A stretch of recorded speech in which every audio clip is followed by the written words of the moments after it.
रेंगालीपाली आश्रम स्कूल रो हॉस्टेल छात्री मृत्यु घटना ने आज पश्चिम ओडिशा आदिवासी महासंघ झारसुगुड़ा जिला आड़ू गोटे प्रतिनिधि दल छात्रींकर घर के जाइकरी म्रियमाण परिवार आर माँ बापा के समवेदना जनइथिले।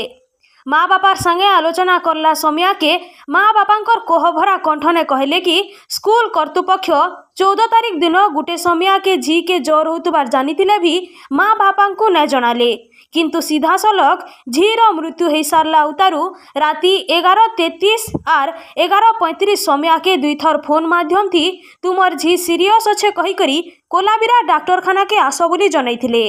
आमे डाक्तरखाना पहुँचबार परे मृत्यु हो सारिथिला बोली जनइथिले। सेठानु आमे सीधा सलख कोलाबिरा थाना जाइकरी थानाधिकारी प्रकाश कुमार कन्नन को साक्षात करी आश्रम स्कूल छात्री मृत्यु घटना संपर्क ने आलोचना कलु। थानाधिकारी भी तदंत करिथिबा रिपोर्ट उपस्थापन कले। इठाने आमर महासंघ प्रतिनिधि दल के संदेह होइथिला कि झी के ज्वर हबार जानबार मात्रे माँ बापा के न जणे करी आ मृत्यु हैला उतारू जनाबार कारण काण हेई पारे। इठानु स्पष्ट जना पड़ुछे जे इ झीर मृत्यु लगी स्कूल कर्तृपक्ष पूरा भावे दायीन। आदिवासी महासंघ प्रतिनिधि दल ने जिला सभापति पद्मलोचन बुदला, युवा जिला सभापति लिंगराज प्रधान, कोषाध्यक्ष लक्ष्मण टप्पो सह कोषाध्यक्ष निरंजन प्रधान आर सक्रिय सदस्य सुरेंद्र माझी जाइथिले।